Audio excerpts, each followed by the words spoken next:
Una muchacha de 17 años yacía en una cama, en una casa de madera, pariendo a su segundo hijo en 18 meses. Y cuando la partera le preguntó quién era el padre, la chica miró por la ventana hacia la selva oscura y susurró un solo nombre: Padre Ramiro. Era marzo de 1982. Catemaco, un pueblo enclavado junto a la selva más antigua de la región. Beatriz García tenía 17 años. La partera, Daniela Ortega, llevaba 20 años trabajando en la zona. Había visto madres jóvenes, había visto familias sumidas en la pobreza, había visto secretos que nadie se atrevía a pronunciar en voz alta. Pero la mirada de Beatriz era diferente: vacío, resignación, quizás miedo. Cuando Daniela llegó a la cabaña del guardabosques, al borde de la selva, en el aire flotaba un olor a tierra húmeda y vegetación, el mismo que siempre sentía en esa parte de la región. Penetrante, espeso, inconfundible. La casa estaba en silencio, demasiado silenciosa para un parto. La madre de la joven, Alma García, estaba de pie en un rincón de la habitación, mirando por la ventana. No se acercó a su hija, no hablaba. Solo sus manos temblaban, aferrándose al respaldo de una silla. El padre, Mario García, de 44 años, guardabosques en la reserva de la biosfera Los Tuxtlas, estaba sentado en la habitación contigua. Daniela podía oír su voz a través de la pared. Estaba rezando, en voz alta, clara, como si quisiera que todos lo oyeran. El examen inicial duró 20 minutos. Daniela revisó el estado de la joven y vio las marcas de un embarazo anterior. No era su primer parto. Preguntó de nuevo, esta vez más bajo: ¿quién es el padre de los niños? Beatriz giró la cabeza y cerró los ojos. Sus labios temblaron, pero no emitió ningún sonido. Solo después de un minuto, susurró: por favor, pregúntele al padre Ramiro. Daniela Ortega conocía los procedimientos. En las comunidades pequeñas, especialmente en aquellos años en que el gobierno era una entidad lejana y la policía estaba más ocupada en sus propios asuntos que en los de la gente, muchos problemas familiares los resolvía la iglesia. Era la primera instancia. Allí era donde se acudía con un problema. Esa misma noche, después del parto, Daniela fue a la iglesia de madera de Santa Teresa. El padre Ramiro Vargas, de 60 años, párroco de la comunidad desde hacía 17, la recibió en la sacristía. Eran las 9 de la noche, exactamente a esa hora. La partera habló durante 20 minutos. El párroco escuchaba en silencio. No la interrumpió, no hizo preguntas. Su rostro estaba tranquilo, casi indiferente. Solo al final asintió con la cabeza y dijo: gracias, Daniela, yo me encargo. Al día siguiente, el padre Ramiro visitó la casa de los García. La conversación duró más de 2 horas. Nadie escuchó de qué hablaron. Las puertas estaban cerradas. Pero una vecina del rancho más cercano, Cristina Prado, de 52 años, vio por la ventana cómo el sacerdote salía de la casa. Su rostro estaba tenso. Caminaba rápido, sin mirar atrás. Mario García era un hombre respetado, conocido por su severidad, pero también por su devoción. Iba a misa todas las mañanas. Nunca faltaba a la liturgia del domingo. Apoyaba económicamente a la parroquia, aunque su familia vivía con modestia. La gente hablaba bien de él. Un guardabosques que conocía la selva mejor que a sus propios hijos.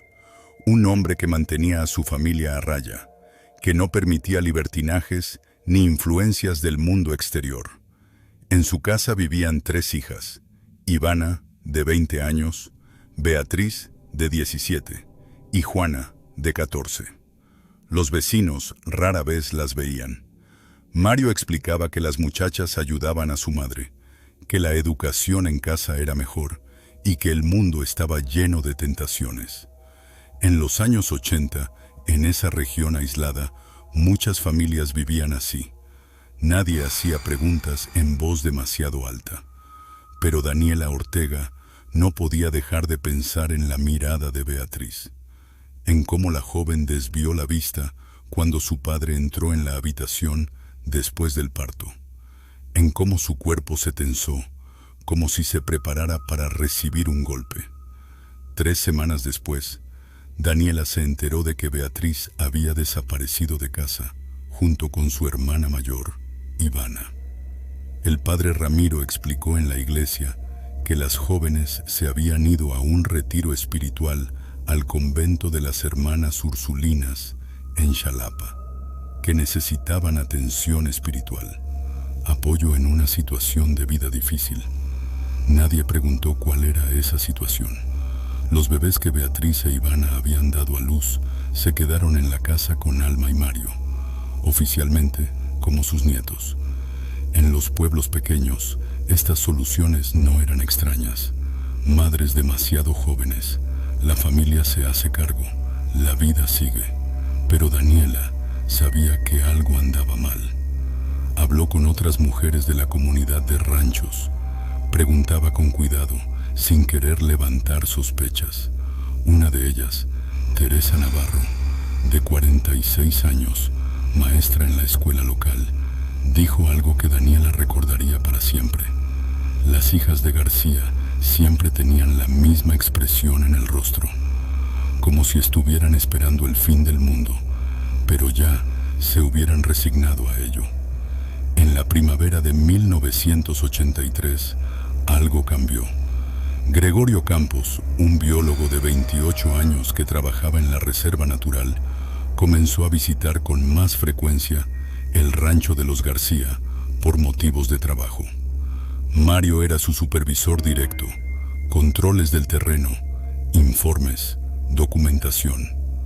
Una tarde de abril, Gregorio vio a la hija menor, Juana. Tenía 14 años. Estaba junto al pozo de la casa, sacando agua.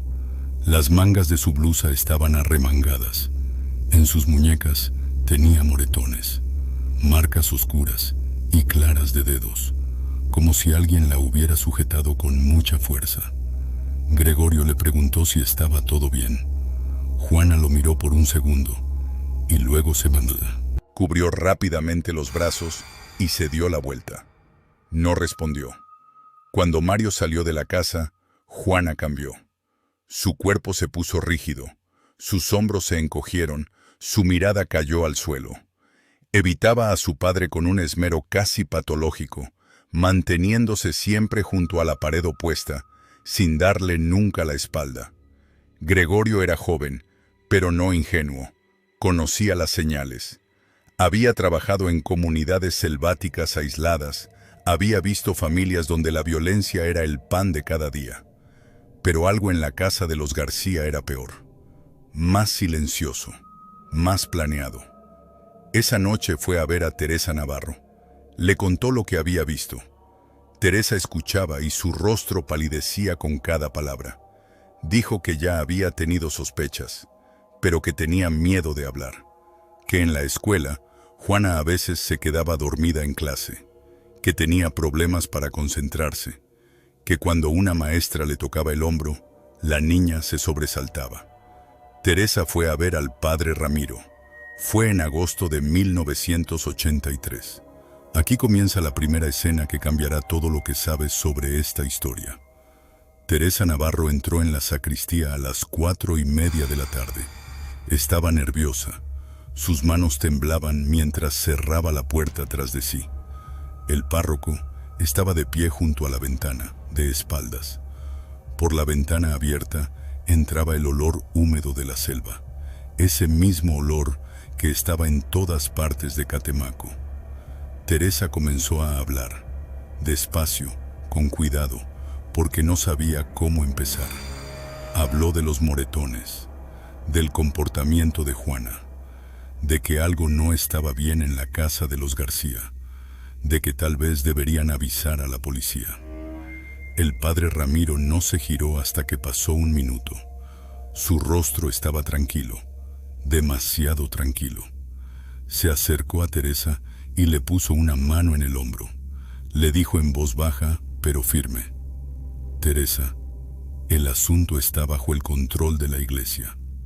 La familia está recibiendo ayuda pastoral. Si avisas a la policía, solo empeorarás la situación para las muchachas. Las expondrás al estigma social, al trauma de los interrogatorios. ¿Es eso lo que quieres? Teresa guardó silencio. Era una mujer profundamente religiosa. Confió en la autoridad del sacerdote. Dijo que entendía y se fue. Pero antes de irse, su mirada se posó en el escritorio del párroco. Había una hoja de papel, escrita a mano. Solo vio parte del encabezado. Lista de nombres. El primer apellido era García. No tuvo tiempo de leer más. El sacerdote cubrió rápidamente la hoja con otro documento y le pidió a Teresa que se fuera. Esa noche, Teresa no durmió. Pensó en esa lista, en lo que podría contener, en por qué el párroco la había cubierto tan deprisa. 2 días después, intentó volver a la sacristía cuando el sacerdote no estaba. La puerta estaba cerrada con llave, el escritorio vacío. La hoja había desaparecido. Teresa Navarro nunca supo qué había en esa lista, pero hasta el final de su vida repitió que había visto otros apellidos, que no era solo una familia. La vida en Catemaco siguió su curso.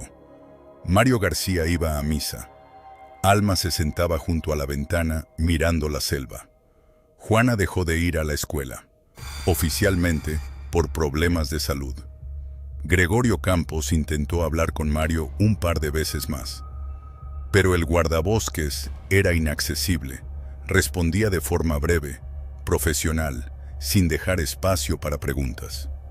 En octubre de 1984, Gregorio fue transferido a otra sección de la reserva, en San Andrés Tuxtla, supuestamente a petición suya.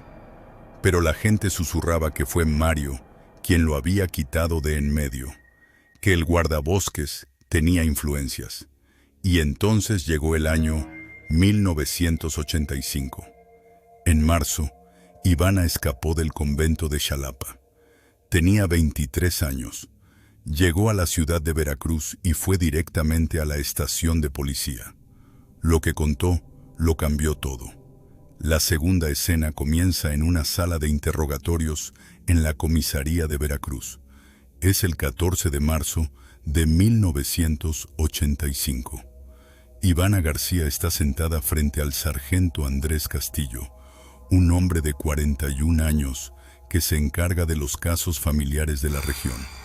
Andrés había visto mucho en su carrera, pero cuando Ivana empezó a hablar, incluso él tuvo que interrumpir por un momento y salir al pasillo para tomar aire. Ivana hablaba con calma, sin emoción, como si contara algo que le hubiera pasado a otra persona. Quizás era una forma de sobrevivir, quizás la única forma de poder contarlo. Comenzó cuando tenía 13 años. Su padre entró en su habitación por la noche. Le dijo que era una lección de vida, una preparación para el matrimonio, el deber de una hija hacia el cabeza de familia, que estaba bien, que Dios lo entendía, que el sacerdote lo sabía y estaba de acuerdo. Eso duró 7 años. Ivana dio a luz a 2 hijos. Nunca vio a un médico, nunca salió de casa. Los partos los atendía su madre o la partera, que venía sin hacer preguntas. Cuando tuvo a su primer hijo, tenía 16 años. Su padre dijo que sería su nieto, que nadie tenía por qué saber la verdad, que era su secreto familiar. Su madre lo sabía. Alma lo supo desde el principio, pero no intervino.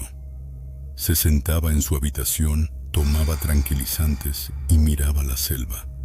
Ivana contó que una vez su madre intentó decir algo, pero su padre la golpeó y luego la encerró en el sótano durante 2 días. Desde entonces, Alma ya no habló más. Beatriz, su hermana menor, comenzó a pasar por lo mismo a los 14 años. Ivana la oía a través de la pared.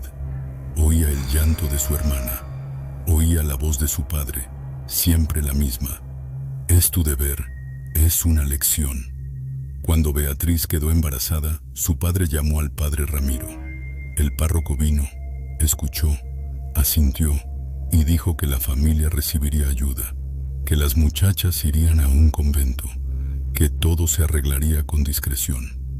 Ivana recordaba el día en Pugna, que el padre Ramiro se sentó en su sala y tomó té con su padre. Hablaban con calma, como si comentaran el clima.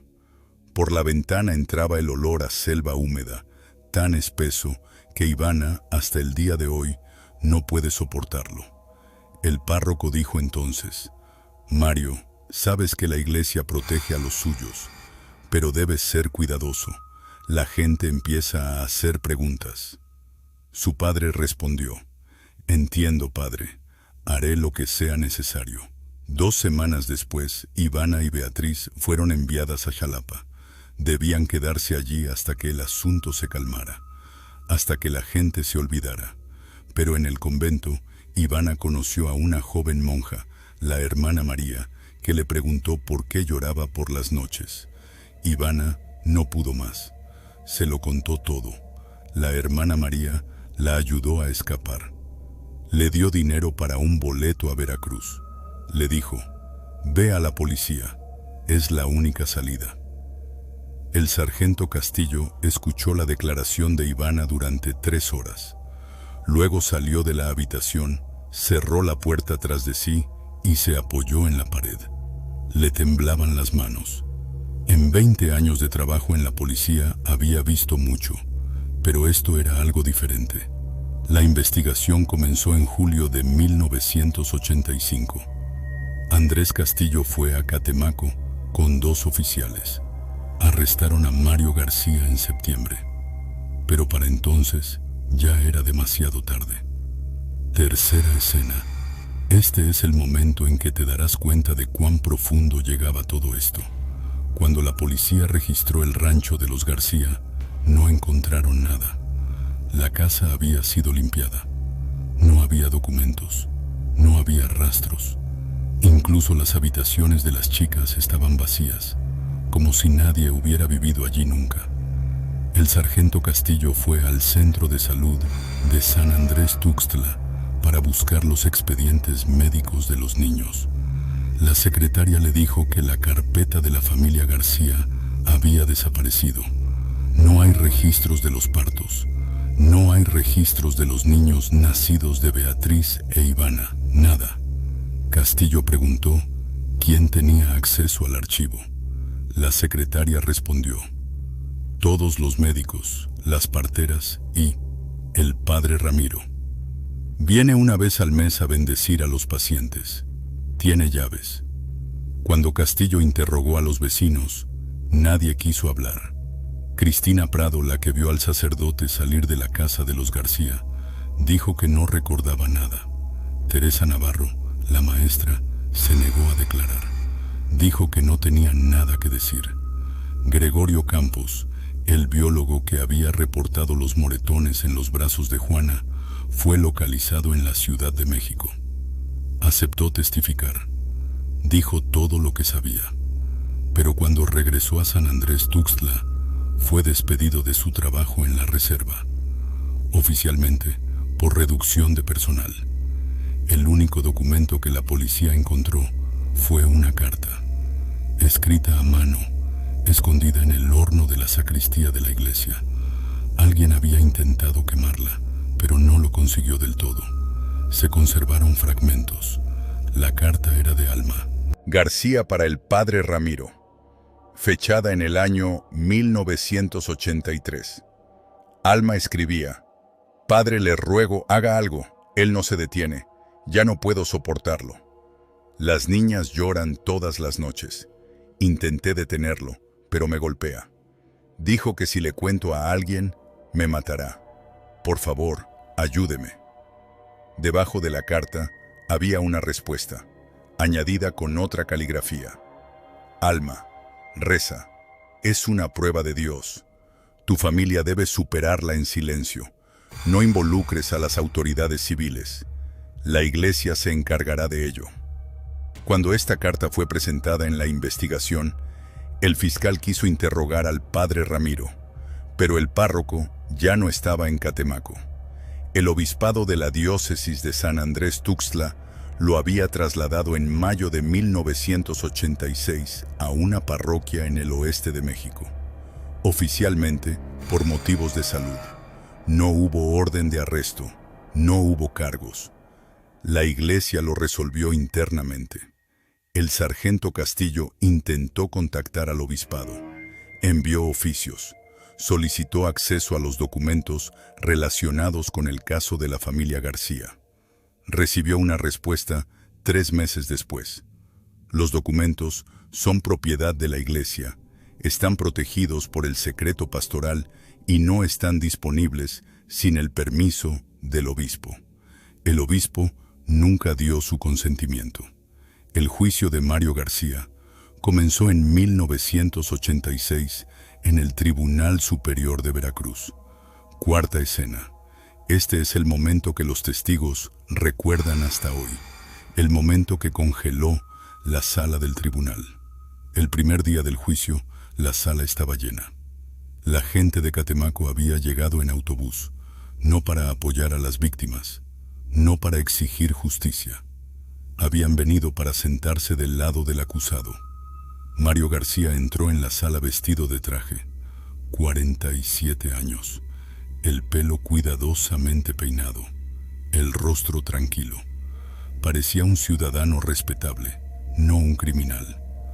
Su abogado, Octavio Domínguez, de 62 años, un conocido defensor de la región con vínculos con el obispado, argumentó que las hijas eran mayores de edad cuando el caso salió a la luz, que no había pruebas contundentes de coacción, que el testimonio de Ivana podía ser el resultado de un trauma psicológico y por lo tanto no ser fiable.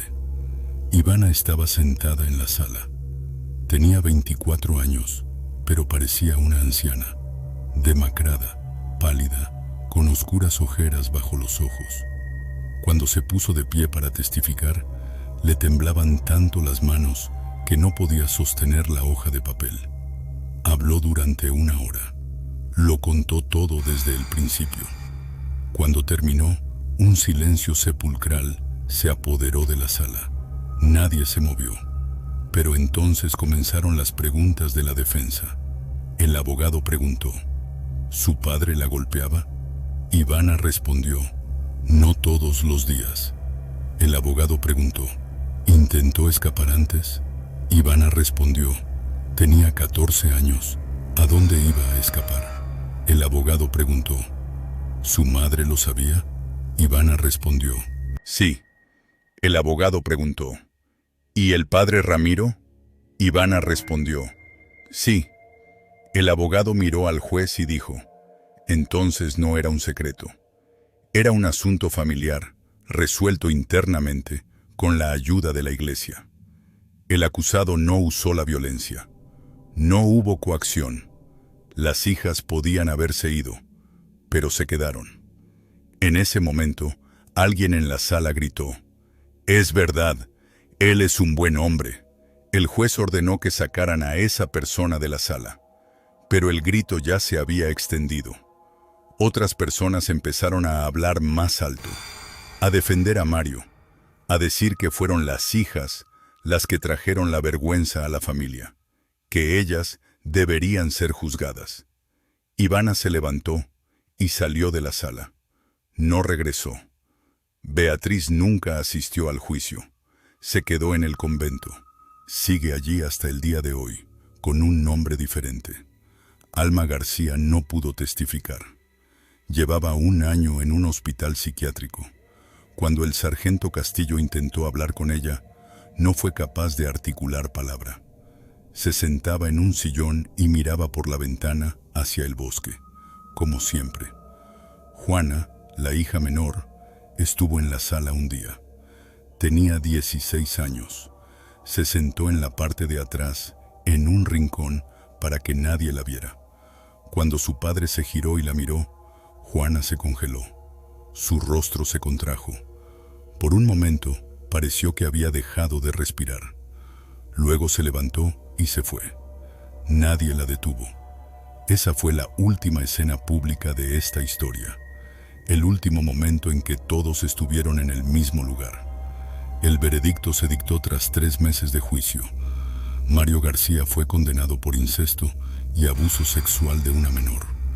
12 años de prisión. No por Ivana, no por Beatriz, solo por Juana, porque únicamente en su caso se pudo probar que era menor de edad durante el crimen. La defensa apeló. Argumentó que la sentencia era demasiado severa, que el acusado era un hombre religioso, respetado en su comunidad, que era un asunto familiar y no debería haberse hecho público. La apelación fue denegada. Mario García ingresó en prisión en septiembre de 1986. Salió en 1995. Le redujeron la condena a 3 años por buena conducta. El padre Ramiro nunca se enfrentó a un tribunal. No hubo cargos. El obispado lo trasladó a una pequeña parroquia rural cerca de Monterrey. Allí trabajó hasta su jubilación en el año 2001. Murió en 2009. Su obituario hablaba de un sacerdote devoto que sirvió a los fieles toda su vida. Daniela Ortega, la partera que inició todo este asunto, nunca regresó a Catemaco. Fue transferida a otra región del país, supuestamente a petición suya, pero la gente susurraba que fue intimidada, que alguien incendió su granero, que alguien dejaba cartas con amenazas en su puerta. Teresa Navarro, la maestra, se quedó en Catemaco. Sigue dando clases, pero nunca más volvió a la sacristía. Nunca más volvió a hablar de este caso. Gregorio Campos, el biólogo, se mudó a la Ciudad de México. Encontró trabajo en un instituto de investigación. Cuando un periodista le preguntó sobre el caso García, solo dijo: «Lamento no haber hecho más. Debería haber ignorado al sacerdote e ir directamente a la policía». Pero las preguntas más grandes conciernen a quienes quedaron. Ivana y Beatriz viven hoy. Han rechazado todas las entrevistas. No quieren contacto con los medios. Sus hijos, nacidos en aquellas circunstancias, crecieron bajo el cuidado de familias de acogida o en conventos. No conocen la verdad sobre su origen, al menos no oficialmente. Juana, la hija menor, nunca salió de esto con vida.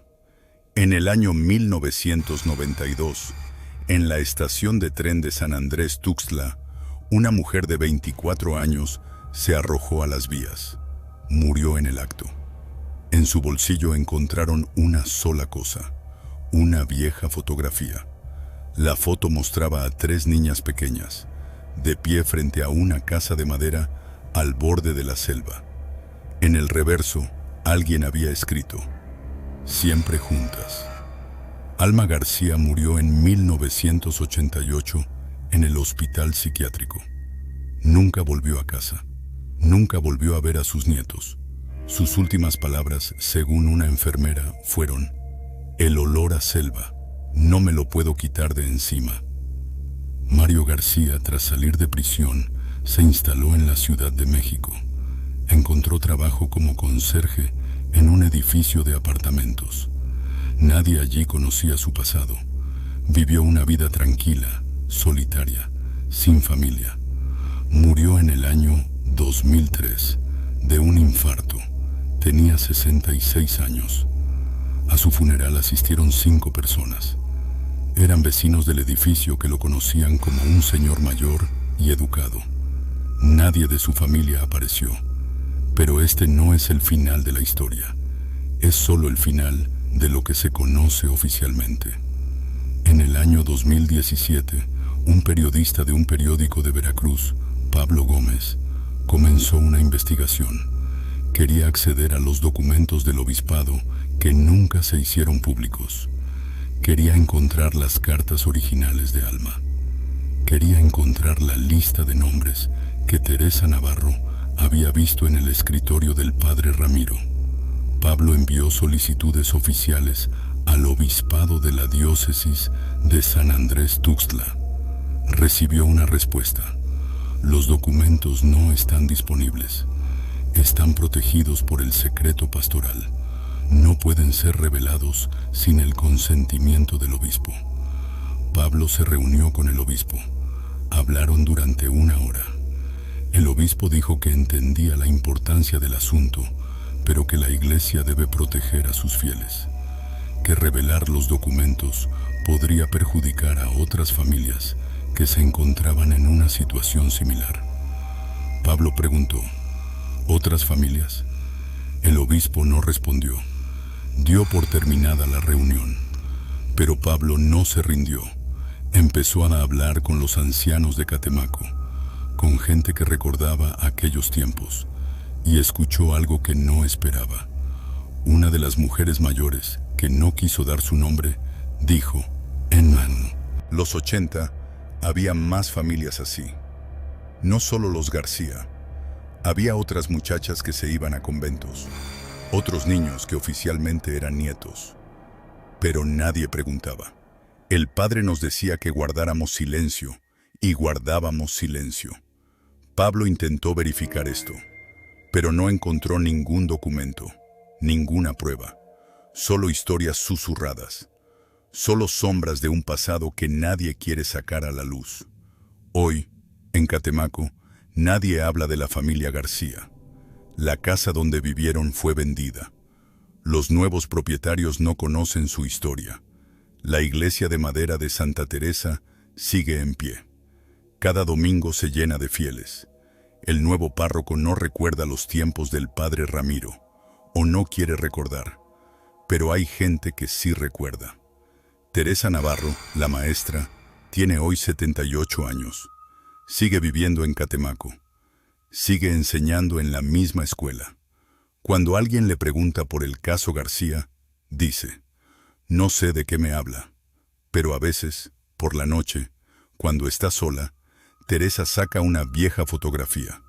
Es la foto de 3 niñas pequeñas, de pie frente a una casa de madera. La misma foto que se encontró en el bolsillo de Juana después de su muerte. Teresa nunca le ha dicho a nadie de dónde sacó esa foto, pero la guarda en un cajón bajo su ropa, como si escondiera la prueba de un crimen. Gregorio Campos, el biólogo, tiene hoy 59 años.